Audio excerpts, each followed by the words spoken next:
Thank you very much for this opportunity to chat with Tommy Denby and with all of Google, because writing is something that you do by yourself, and that's one of the reasons I like it.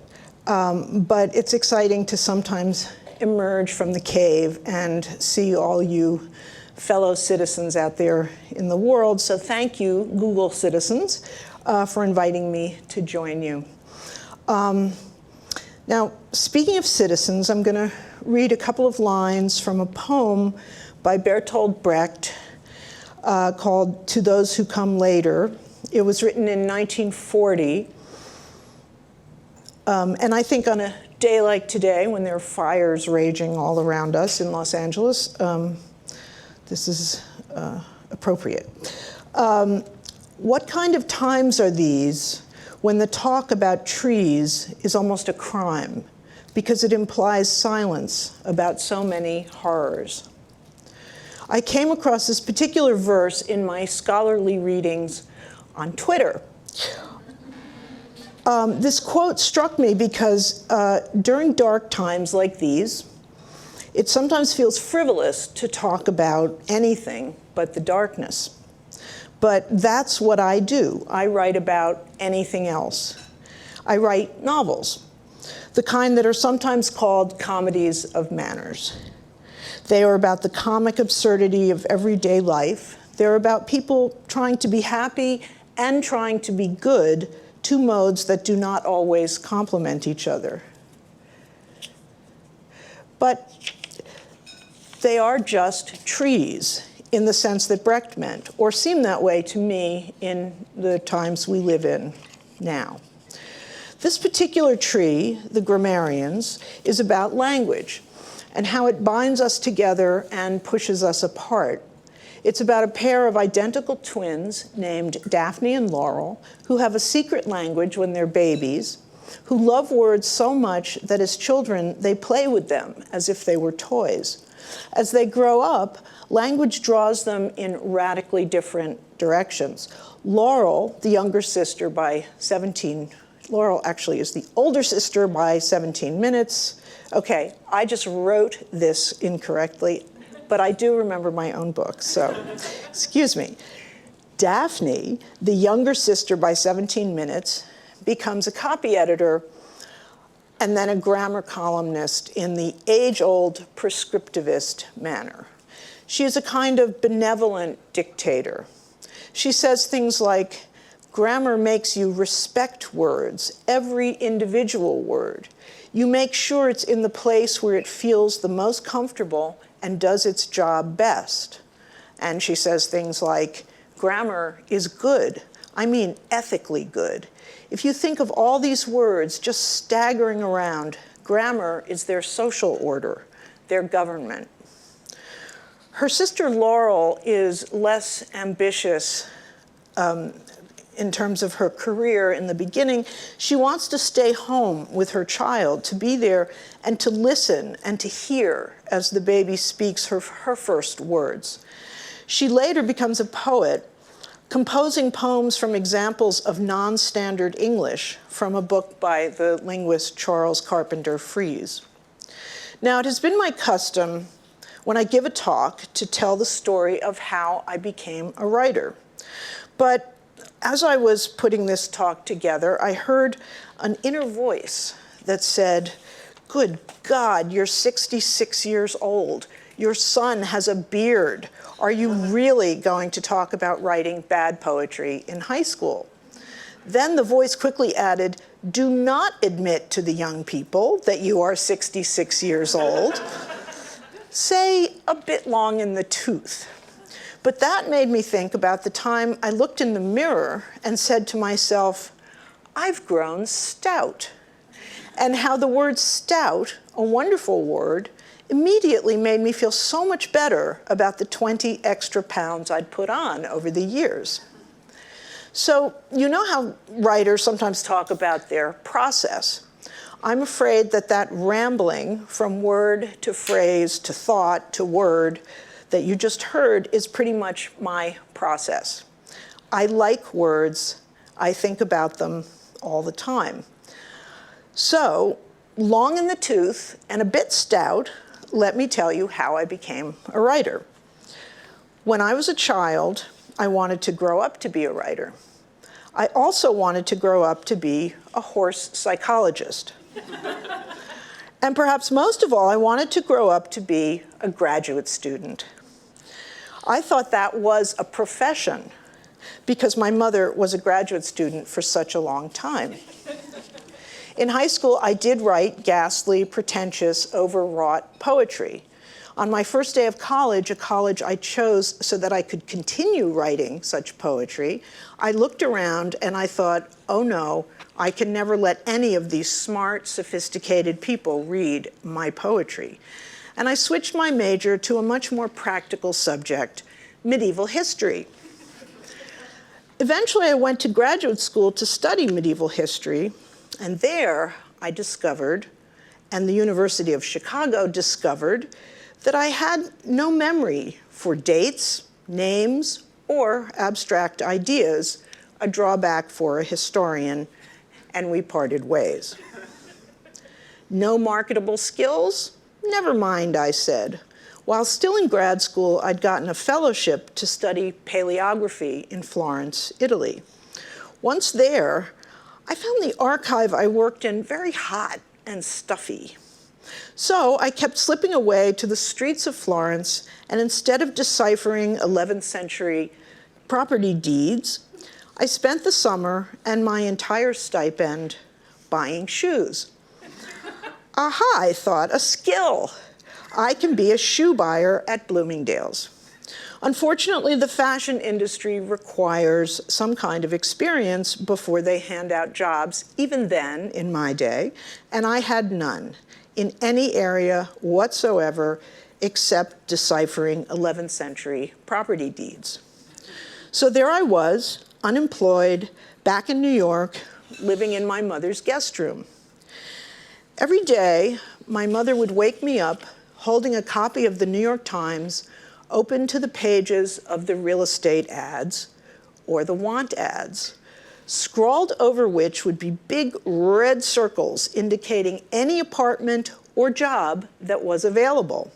It was a long and miserable couple of months with Mom, for her as well as for me. Now, years before, I had been in the hospital for what should have been my junior year of college, a painful and dramatic year for a 20-year-old, and a friend of my mother's was an editor at the Village Voice who, feeling sorry for my mother, who had to put up with this sulking, depressed, and unemployed former graduate student, bullied me, by which I mean gave me the confidence to write a piece about the time I was ill, which eventually turned into my first novel. And I'm very grateful to her for pushing me into what it was I always really wanted to do but was too afraid to try. That book took 1 year to write. The next book took 7 years to write, and that's because of him. And his brother. They were both born, and they were cute, and they were distracting. But mothers are magnanimous, and I wanted to take this opportunity to address Tommy and tell him all is forgiven. And now I'm just going to read you a short passage from the Grammarians. The two little girls are waiting for their father to come home. And they're, sorry. Okay. They're sitting on the couch with their hands over the back of it, looking out the window, waiting for him like two little dogs, their little paws like this. The night the dictionary arrived, the girls heard the drawn-out crunching of gravel as they did every night. A favorite sound, the car in the driveway, their father. As adults, years and years later, they both particularly remembered that night, happily watching their father step out of the car door slamming shut. Another night, Daddy's home, Daddy's home. But then, Daddy opened the trunk of the Buick and lifted out some sort of wooden stand. He lugged it into the house. No questions yet, just wait and see. They stood on the front porch then, cold, bare feet, watching him lift an enormous book from the dark trunk of the car. Like a doctor delivering a baby, they later said, the biggest book imaginable. The stand was dragged into the new den. The biggest book imaginable was placed on top, open, each side swelling like a wave in the ocean. Their mother said it looked like an altar. What's an altar? Laurel said. She didn't really care, and she knew what the word altar meant somehow without being told, but their father said, let's look it up. He flipped through the biggest book imaginable, the dictionary, a book that contained and explained every word in the language. The print was so small, it looked like print for a mouse to read. But the page that should have said altar was missing. Thousands of tissue-thin pages, and that one was lost, torn, gone forever. Damn, he said. Their mother laughed. Look that up for the girls instead. Daphne wanted him to close the big book. She wanted to run her hand along the cliff of compressed pages notched with steps the size of a fingertip, each one labeled with letters of the alphabet. Other books were unloaded from the trunk of the car that night, but none of the other books had its own altar. A man who worked at their father's office had sold all the books to their father. The man's father had died, and the man had no use for his father's old books. You could say we've inherited them. Their father handled each one as if it were precious, breakable. Laurel and Daphne watched their parents put the other books in the new empty bookshelves.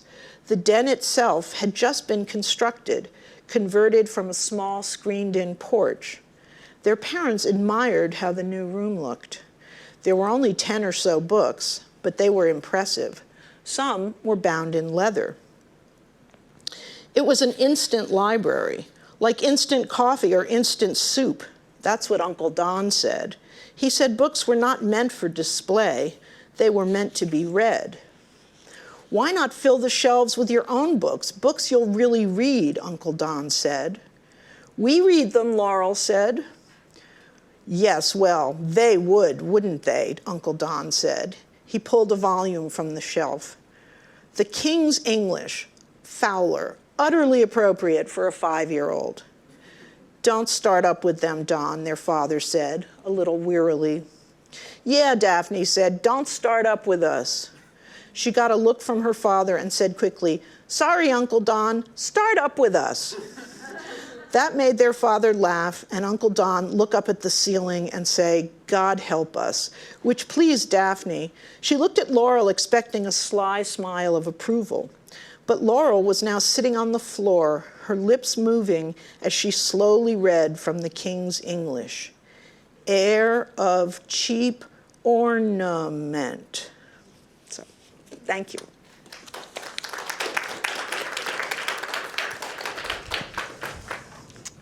So, Yes. First question. Okay. Do this. This makes me look smart. One of the kind of central themes in the book is twins, and like a really central tension from the very first chapter is kind of their like symmetry and their sameness, but also their need to like differentiate themselves from one another, their need for independence. Right. When did you decide that the main characters would be twins? And what sort of drew you to twins and that kind of thematic, need for distance and closeness? Well, I tried as hard as I could to avoid writing about twins for a long time, for months and months and months, because I thought it was just too demanding and too hard to try to imagine what that kind of life is like. And I really started this book out wanting to write about translators, about two translators who disagree violently about the translation of one word. And this was inspired by something that happened. There was one translator wrote a very nasty review of a translation of one of Elena Ferrante's books, saying the translation was too good. And it basically made the book better than it was. And I thought, well, this is really very amusing, and I have to write about this. But then I realized I only speak English. Excuse me, I speak only English. So that was out. And then I was reminded of Dear Abby and Ann Landers, who I don't know if any of you remember them, but they were identical twins. They had warring columns, advice columns, and they had a long, decades-long feud, which was carried on into the next generation, by the way, which I thought was really interesting. So I started writing about them because I figured that was a good, feud thing. And they were advice columnists? They were advice columnists. And then I thought it wasn't working, and everything was going wrong, and it was terrible. And I thought, I don't like advice columns. Why am I doing this?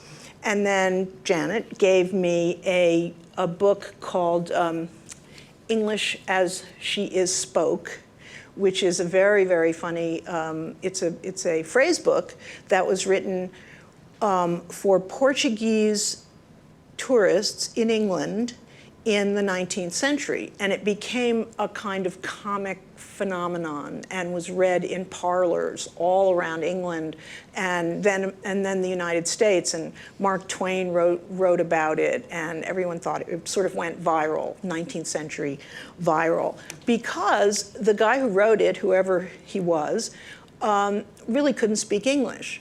And there are theories that it was actually translated from French to Portuguese and then to English, something like that. And so I'm just going to read you a couple of the two of my favorite of the phrases. These are common phrases in English that you should know. A horse bored, don't look him in the tooth. The stone as roll, not heap up, not foam. I believe that's a rolling stone gathers no moss. So it was all stuff like that, and I found it very, very funny. And then I suddenly thought, well, why would I be writing about advice columnists? Why don't I write about language, which is something I'm really interested in, and kind of a word nerd, and go on linguistics blogs and follow things like that. And so that's so the twins, I was sort of stuck with the twins at that point. And I tried to escape and write about other configurations, but I couldn't. They at that point I really had these two characters, and they pulled me in. Mm-hmm. Yeah, these English as She Is Spoke things actually, this just struck me as they remind me of like AI generated speech, where it's like uncanny. It's like almost real speech, but it's definitely not. And it's like takes all the abstract things literal and makes all the literal things abstract. Right. Yeah. Which is which in many ways is the basis of humor. So yeah, yeah. So okay. So in terms of language, so there's a lot in the book about prescriptivism and descriptivism. It ends up being kind of the rift between the two sisters, ultimately, or a big part of the rift.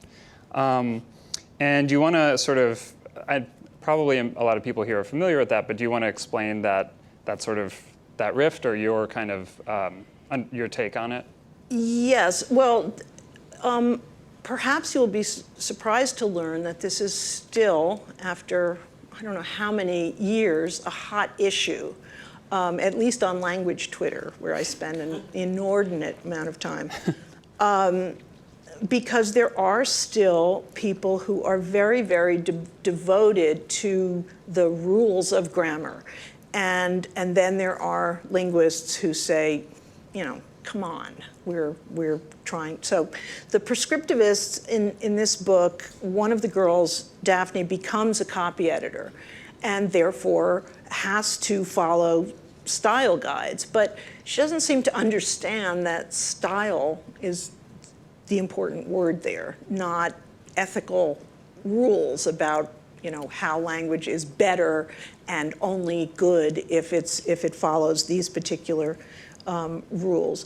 And so she's a very dedicated copy editor, and then eventually becomes a language columnist who is basically a language scold. And people love that, and so she becomes very popular.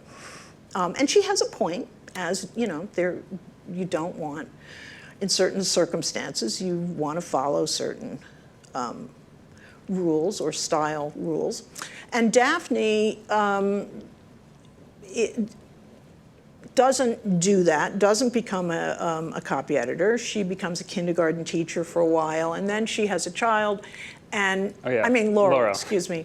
Thank you. Shout out to the audience. Thank you. Laurel becomes a mother, and she really just wants to listen. She wants to hear and be around for the first moment that her child really discovers language and starts using language. And she's still obsessed with language, but it's a different way. And eventually she reads this book by Charles Fries, which I read in my research. And this is a book from the 30s, right, or 40s? It's from the 40s. He was a linguist and a language teacher at, I think, Michigan. Anyway, or Minnesota. It started with an M, I believe. Anyway, he took letters that, right before the Second World War started, there was an effort to kind of get people to feel patriotic about the war. And people were writing, were told about it, and a lot of letters came in. Apparently, like a boxcar load of letters would come every day with people saying, no, don't draft my son. No, we need my son here. You can't do this. No, you can't take my father away. And he was involved with that during the war. So later, when he was writing a book about language and the difference between formal language and standard English and language, he drew on that, and it was the first time that I think that someone really did something that was corpus linguistics before there was sort of like a proto right. corpus linguistics. And he drew on that, and so this book has all these little snippets of, and it's all presented in this very neutral way. It's all about, and this is how, this adjectival phrase is used, or, but when you read them, they're absolutely heartbreaking. There are these heartbreaking cries from people all over the country, of all different classes, all different races, because that's one of the few areas where you would get that kind of material, written material that wasn't all formal English. And can I read some of them? Sure. Yeah, these are a few from the book. Okay, so here's one. I have broke my health to have a home to live in. And they're sort of oddly beautiful and haunting, and I think the grammar mistakes or whatever, the Yes. variation that you find here is really beautiful. He was the best boy I ever had and has give me most help. I hope I ain't done anything wrong or wrote anything wrong in this letter, with no W's in that sentence. I wish you would see what has become of my son. Yeah, I mean, I read them, and at first I was thinking, well, this is kind of amusing. These are very heartfelt things that are just presented as examples of non-standard English, and then they just started sort of tearing my heart out. And that's then what happened to Laurel, and she she uses those phrases and constructs poems from them. So she takes a very different route. I don't know if you'd call it descriptivist, Right. but certainly influenced by that. Yeah. And then the two sisters have a feud about language and also about a dictionary, the dictionary, like who gets it. So. Yes, the physical dictionary, who gets it in their house. Right. Yeah, that's interesting that you said it's sort of, you're talking about these letters being really heartbreaking and how you discovered them, and then it happened to Laurel. And I'm curious if that happens often to you, where you end up kind of directly or indirectly like writing yourself or writing your own experiences into your books. Well, I mean, certainly some books are more autobiographical than others, and a lot of times, I and most writers take things that they've either experienced or witnessed or overheard, but they always get transformed, or they should anyway, into the character's experience or what the character overhears. In this case, yes, I mean, that I wanted to recreate for Laurel that kind of opening up and of listening that I experienced reading these little snippets of heartfelt bad grammar. So, but because she's Laurel and not me, she writes poetry and writes short stories. And yeah, right. It sort of changes her life Yeah. because it sends her down this whole different path to become a writer. yeah. Yeah. And that's why I just wanted to experiment with how language and words can be experienced and used and appreciated in so many different ways that can affect your life in a huge manner. Yeah. Huge way. Yeah. So speaking of that, so I Googled how to interview people. So you guys can tell me how it's going. It's hard. I'm impressed. There's notes everywhere. I don't know what's going on. I can tell you this is good. Okay, it's here somewhere. I well, have much okay, maybe warmer I'll just- feelings toward you than toward any other interviewer, and that must tell us something. That's good. So, yes, okay, so we were talking about, sort of language, the importance of words, how it changes Laurel's life. And love and family are sort of very closely linked to language here. We talked about the dictionary causing Right. this crazy rift, right? And when Arthur, the father, first brings it home, it's described as being like a sibling to the girls, like a brother or a sister, almost. And you mentioned the twins collect words, sort of like toys or trophies. So one of these that's really amusing is oxters. Yes. Can you explain what oxters is? Oxters means armpit. And to my astonishment, I saw it used on Twitter in there was an article in one of the English newspapers about how Brexit, and one of the people in Brexit was up to his oxters in trouble. And I couldn't believe it, that there was, I know what that word means. I've never heard it used before, or probably never will since, but Yeah. apparently it is a real word, not just in the dictionary. Yeah, So I have to look it was that up very on- exciting. on Google Ngrams. So yes, armpits. Yeah, so clearly you are somebody who really loves words, Yes. right? And I think you passed that on to me in some ways, and I studied poetry in college and poetry and translation, and then studied linguistics, and kind of helped set me down that path.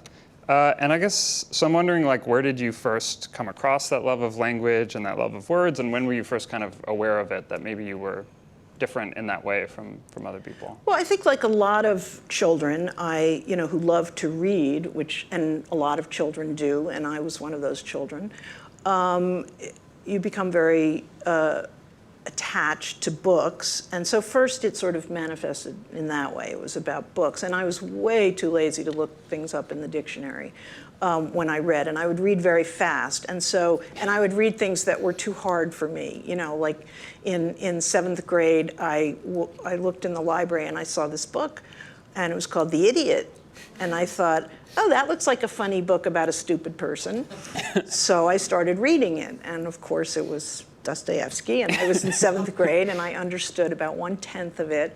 Although I do remember coming across the word naive. I think that's the first time I saw the word naive. I still can't spell it, but and so gradually I just became interested in. I think when I was in when I was studying in college, when I was studying medieval history, and when I studied Latin, I became much more interested in the history of words, in etymology, and you tried to make me study Latin too. I did try. I tried. It didn't I work. tried. Well, I mean, I took Latin, but it didn't take. It was a failure, that experiment.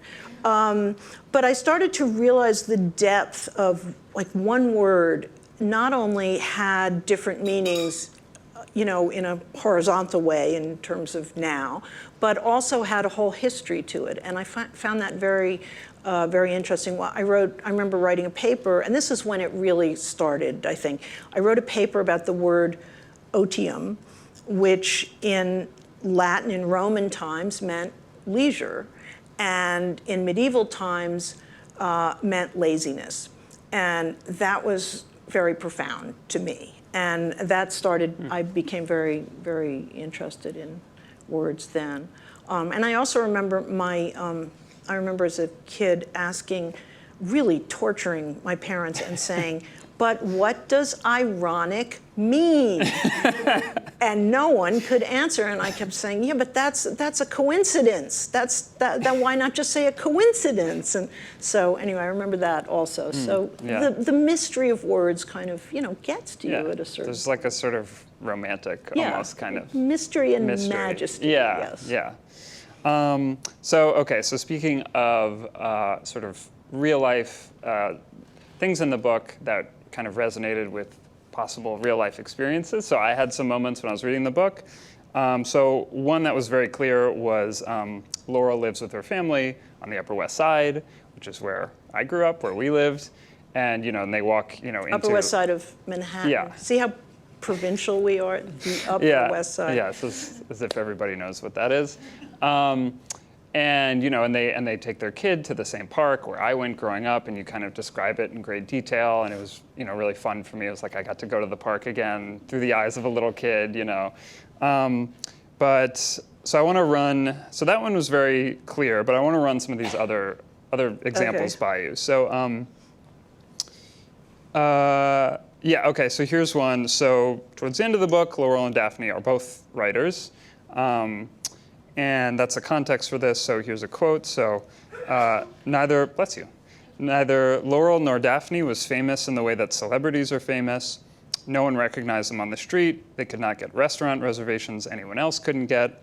But in the world of words in New York, they were known, and they were known to be twin sisters. There was, therefore, an item about them on page 6. The glamorous redheads, identical twins, mysterious feud, Brooklyn versus Manhattan. The rift was official. Yes, and the page 6, and that was, in some ways, that was based, as was there, Daphne works at an alternative newspaper, and I used to work at the Village Voice, so there were certain things that I drew on. But that sort of weird identity where you're certainly not famous, no one knows who you are, and yet you end up on page 6 on the New York Post, which is like the gossip page, is something I actually experienced because my first book was called Alice in Bed, and a few years later, Susan Sontag wrote a book called Alice in Bed, and we had the same publisher, so I said to my editor, like, but that's my title. And he said, yes, I mentioned it, and they mentioned it to Susan, and she said, I don't care. So okay, she was Susan Sontag, and I wasn't. But then I get this call from page 6 and saying, how do you feel about this? And I'm not very good at off-the-cuff comments. I kind of mumble and bumble. But this was the first and only time that I said something that I was very pleased with afterward. And he said, how do you feel about Susan Sontag using the title Alice in Bed? And I said, I think it's a wonderful title. I think all books should be called Alice in Bed. So that was sort of the high point of my fame and wit. It's been downhill ever since. Yeah. Yeah, I mean, the reason that struck me is because that kind of, like, not famous, but for a very small segment of the population, people are weirdly excited about both you, and my dad, both writers. And so, like, occasionally you'd meet somebody who'd be like, "Oh my God, that's so cool." But yeah. Well, I just want to say, in the old days, you would call information, or no, I was calling to complain about something. It had something to do with the telephone. And I was talking to this person, and she said, "What's your name?" And I said, "Cathleen Schine." And she said, "Oh, there's a very famous writer named Kathleen Schine." That was my other. That's pretty awesome. That was pretty good. But yeah. Usually, people are like, "Oh, you write books? Like, what do you write? Do you write like nonfiction? Do you write? Wait, what's my favorite? Oh, you write novels, fiction or nonfiction?" That's so. Anyway. Yeah. So. So I think at this office and at Google in general, something that comes up a lot is imposter syndrome, and this feeling that, like, I made it here, but it was a mistake, and I don't belong here, and all my coworkers do. Right. Even if they feel imposter syndrome, they really belong here. But I am the person with the real imposter syndrome. It's sort of like meta imposter syndrome.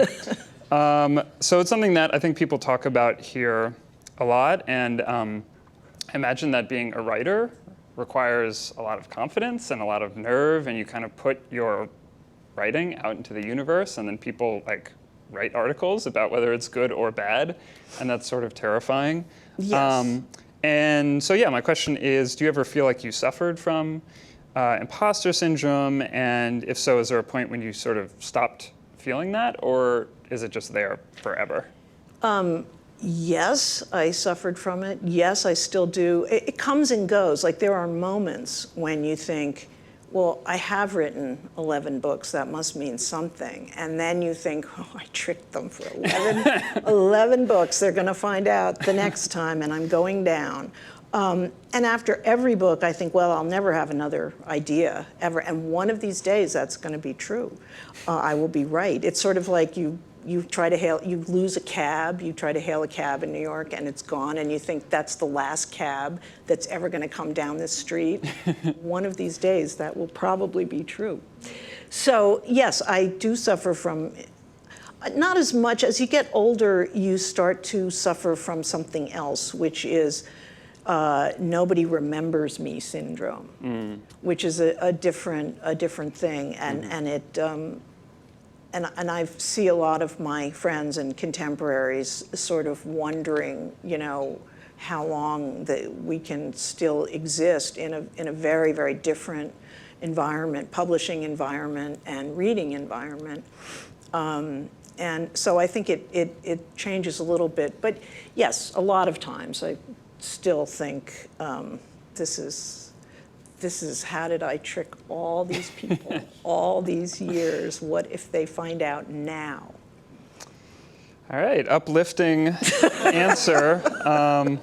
No, but I added to the will they, have I been totally forgotten, and now the young people are coming to take my place. So it just gets worse. Okay, that's what I'm trying to tell you. It gets worse. Establish that. Let's see, so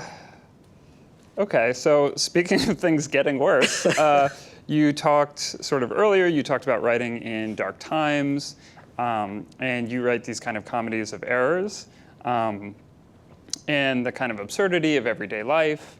And do you think of that, especially things are, literally today, parts of Los Angeles are on fire. It's pretty scary. Do you think of writing about these kind of funny, sort of sad, funny things as an escape, or just sort of as a way to kind of remember that there are things going on, beyond the headlines, interpersonal things that are deeply important and that we should not forget about? Yeah, I try not to think about them that way at all until I'm done writing, because it's what I'm interested in, is, the way people respond to each other, and particularly in bad times. I mean, the first book I wrote was about a 19-year-old who's in the hospital for a year and can't work. And it's a sex comedy, and so in a way, it's just a way of dealing with, it's not so, partly it's comforting, but partly it's distracting, but partly it's just a way of existing and dealing with everything terrible that's happening. I mean, otherwise I would just be under the bed sobbing. So that wouldn't be good. Oh, someone told me last night, we had dinner with some friends, and he said he was talking to a guy who, of course, I can't remember his name, who's a very famous big deal DJ guy, who turned to him and said, what we do is useless. But our goal, if we work hard enough and try hard enough and are good enough, it will be perfectly useless.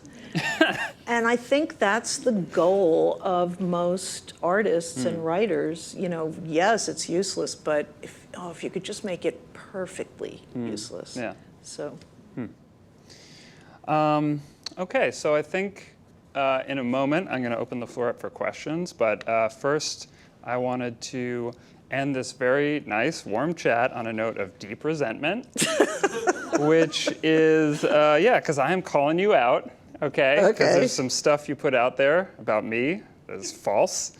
So you were interviewed recently on NPR for a show called Bookworm, which everybody should go listen to. It's a really wonderful interview. You can get it as a podcast too.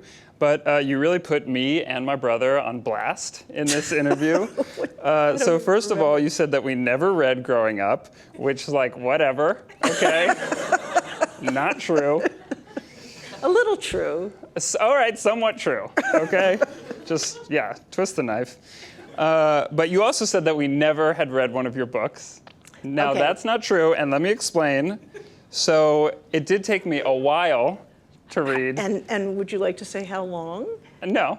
I will say I was an adult person, but I asked you what book should I read, and as you mentioned, some of your books are sex comedies, and and so I wanted a little heads up, which one would be appropriate for me to read, and you said Rameau's Niece, which was a wonderful book, and I was so happy I read it, and you said that would be really safe, Not too much sex in that one. It was literally about sex. The whole thing. So I have read one of your books before, and now I've read a plural number of your books. At least 2. Could be more. And has no sex in it. Yeah. None. Yeah. It was great. Okay, that's it. I just wanted to. Well, Rameau's Niece was about, academics. It was an academic comedy, so I thought. No. It was. I kind of forgot that the whole premise of it was indeed pornography. So. I wouldn't go that far. It was a really good book, so I'm happy I read it. Okay, on that note, let's open up the floor for questions. I read your book, enjoyed it a lot. It's interesting actually because I'm on the same team as Tommy, basically, and someone was like, hey, when a Googler's mom, who's an author, is coming, you should read this book, and I was like, okay, and I read it. And partway through reading it, I had forgotten that I knew, the person whose mom wrote it. And then I was like, hey, Tommy, I don't know if you'd like this book, but, it's sort of about linguistics, and there's some, it's sort of, set in New York, and there's some, Ashkenazi Jews with, red hair. I don't know, maybe you'd enjoy it. And then Tommy was just like, oh, okay, yeah, I'll take a look without, saying anything. And I'm like... But, you are my kind of reader. I forget the names of my own characters, so... Anyway, I had some questions, if that's all right. So first, so the two of them are sort of a pair where they're close, but they also try to distinguish themselves. So do you think, do you sort of have a horse in the race, or do you think one of them was more right about language than the other? Or do you think the argument or the view they had wasn't even really about language, and it was sort of part of their identity formation as trying to establish themselves as different people from each other? Well, I think I gather from talking to twins and from some research that I did that twins do argue and find a way to distinguish themselves from one another, from each other. See that grammar, the grammar laws are like banging in my head. And when I started out, I mean, I was a copy editor for some time, and I was a rather persnickety language person and would correct people in my head, not, when people would say one another or each other. I mean, all these little persnickety things. Because when I learned them, it was so exciting to know, oh, there's right and wrong, and I know this. I'm now very special, and I know this. And so it gives you this, it's this uplifting, wonderful feeling where you're a special person and you know more than other people and you're superior. It's very hard to give that up. However, when you have a son who is a linguist and is constantly explaining to you that prescriptivism is, not unlike table manners, and is, just convention. Yes, just convention. You start to think and read and think, oh yeah, that he really has a point. And so I am very much both, torn both ways. And I think there is a, I think for a writer, you have to be concerned about your language and how you use it and the best way to communicate something. And so, but I think that incorporates both ideas, that there have to be certain stylistic, or there can be certain stylistic rules that you then break. And also, if you're a linguist, you're studying language and describing it and trying to understand how it works. There is no innate right or wrong. And so for me, it was more of an exploration of those two things than a decision that I'm like this or like that. And yes, I do think for Daphne and Laurel, it was because they're both so involved in language and it's so much a part of them that it made sense that the way that they would distinguish themselves from each other would be through this language combat. And yeah. So both things. Okay, I think that all makes things. a lot of sense, yeah, because there definitely is something to be said for, copy editing and language being stylish or elegant or clear, but on the other hand, some people, I think, assign this sort of moral value to different Yes. forms of language that I think sometimes people get too worked up about. Yes. All right. Since Gotta- we only have gotta agree. 5 more minutes, can we move to somebody else and then we can come back? Okay. If there's time? Yeah. Thanks. So you mentioned you used to be a copy editor, but then presumably all sorts of writers wanted, not quite revenge, but were like, she's hacking apart my text. And then you write a book about copy editors, sticking your head above the parapet. Were you nervous about sort of opening yourself up I was so nervous about the copy editors. I was terrified, first of all, that there would be huge mistakes in the book, because there are always mistakes in books, no matter how many copy editors read it. And I really thought they're gonna come at me with pitchforks on one side, and then I'm gonna make horrible blunders about linguistics, and they're gonna come at me with pitchforks on the other side. But I seem to have sort of tread the line, and it's been okay. There was a sort of an unfortunate piece in the New Yorker. There was a little, the New Yorker recommends, which is great. Like, thank you, New Yorker, for recommending. It was written by one of their copy editors, and it was basically a defense of copy editing. Mm-hmm. And it also had, as I was later reading among various language people on Twitter, as usual, the worst description of descriptivism ever, the worst definition. So there's a little bit of controversy still among these people, but I seem to have, gone under the radar in some way. Okay. Time Time for another question? Anybody? All right, Oh, back can I ask an inevitable twin question? So I was really interested that they marked the twins to distinguish them. Yeah. And most people don't do that. Where did you get that idea from? I actually know some twins who are now guys in their 20s whose mother had to do that with them because the father couldn't tell them apart. I'm a parent of twins, and we did that. You're a parent of twins? My wife is a PhD in twins. I could ask a lot of twin questions. PhD in twin studies. Twins are cool. Maybe back to Beth. Mention I also have an identical twin. I forget if I mentioned You that. do? Yeah, I'm a linguist on Tommy's team, and I have an identical twin. So this was, I was pretty excited about this. Wow.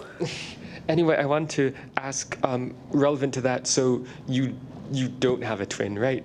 I do not have a twin. Okay. So out of curiosity, is there some other relationship in your life that you tried to draw on, for sort of the dynamic between the twins, or did you just sort of do research on? Well, I did research, and then I imagined, as you do always when writing a character, you try to imagine what they're thinking. And as I was thinking of one girl, I was thinking how weird to have this other person who, is you but isn't you, and really isn't you.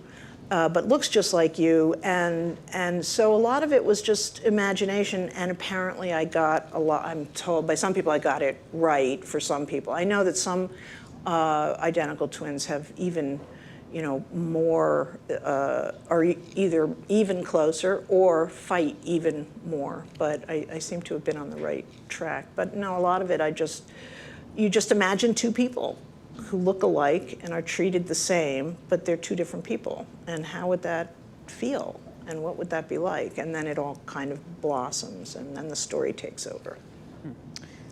Okay, I think we're out of time. Thank you, Mom, very much for coming. Thank you, son.